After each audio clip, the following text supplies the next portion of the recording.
Jumping Mouse said, no, I've got to go see the sacred mountain. And so the next morning, he stands at the edge of the sagebrush and he looks up into the sky and he didn't see any dark spots again. And so he gathered up all his energy and he begins to run across the desert again. He hadn't gone very far before he saw a huge heap of fur on the ground. And right there on the ground, on the desert ground, and he was making a funny sound, huffing and puffing. And Jumping Mouse looked at that and he said, oh, this is the great buffalo. This is a great buffalo. I know that's what that is. So he goes up to the old buffalo and he said, oh, Mr. Buffalo, you're such a great beast. What's wrong with you? Why are you on the ground like that? Why are you making that funny sound? Well, the buffalo said, I'm sick and I'm dying. And the only thing that can save me is the eye of a mouse. And Jumping Mouse jumped back and he said, an eye of a mouse, and I'm a mouse. And he went aside and he thought about that and he wiggled his ears and twirled his tail and he thought and he thought and he said, I need to go back and help this beast. So he goes up to the old buffalo and he said, oh, Mr. Buffalo, you're such a great beast of the desert and I'm just a little mouse. And I was able, if you need one of my eyes for you to heal, then I'd be willing to give it to you.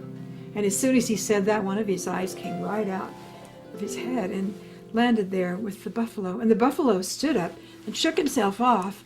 I said, oh, now I'm well. He said, Jumping Mouse, I've been waiting for you. He said, waiting for me? Yes, I'm the guide to the sacred mountain.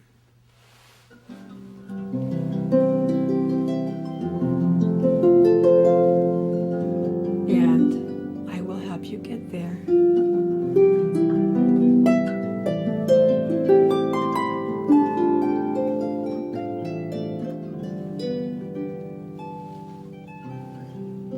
What you must do is you must get underneath my body, and I walk the Sundance way, and we'll run together, and the eagles will not see you because you'll be underneath my body. I'll be protecting you. And so that's what they did. Jumping Mouse positioned himself underneath the huge body of the buffalo, and together they ran the Sundance way across the desert to the base of the sacred mountain. And then old buffalo said, well, I can't carry you any further. My body is too big and heavy to climb this mountain, but there will be someone else coming to help you, Jumping Mouse.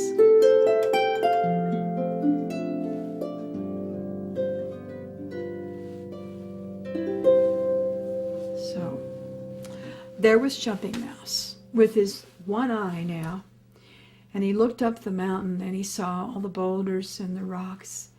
And very slowly, with his heart still a little bit shy, he slowly began to wend his way up the sacred mountain.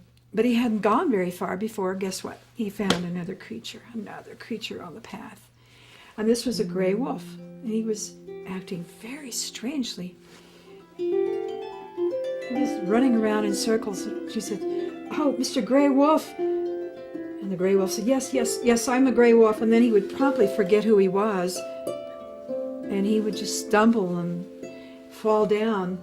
And Jumping Mouse didn't know what to make of this. But he went up to the gray wolf and said, Mr. Gray Wolf, you're such a great beast of the desert.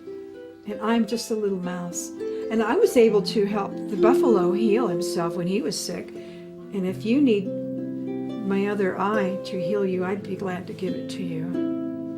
You're such a great beast of the desert. And as soon as he said that, his other eye came out. And the gray wolf stood up and shook his head and sat up straight. And he said, now I know who I am.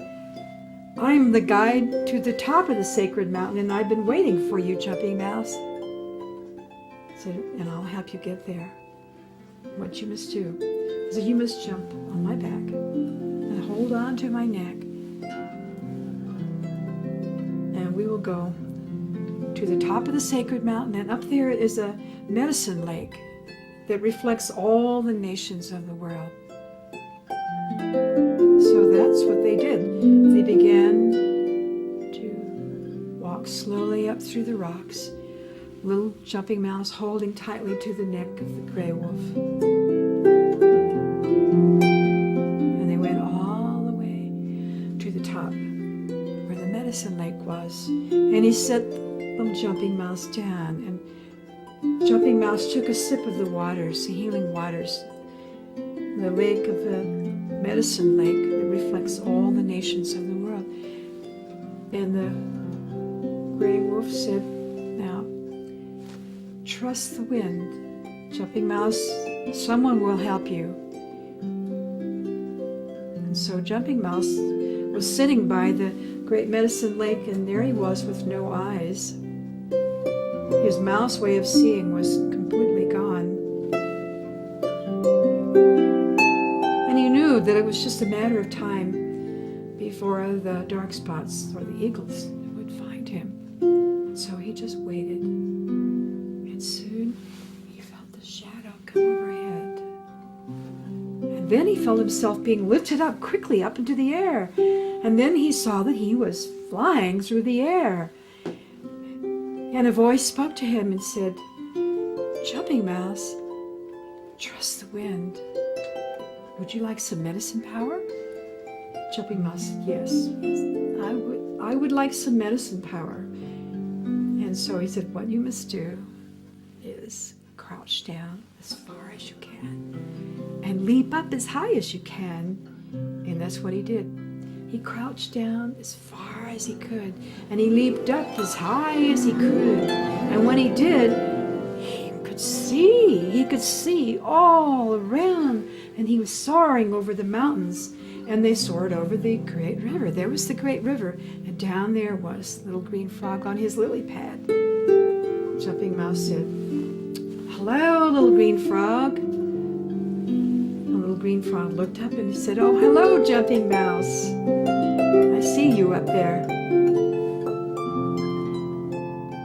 Jumping Mouse, your name has changed.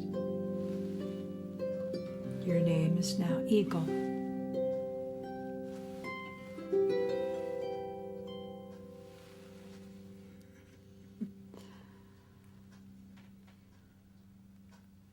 So what do you think that the story is about? What do you think the moral of the story is? To me, the most important thing about the story is that in order to get to the sacred mountain, to the spiritual aspect of life, then we have to help each other.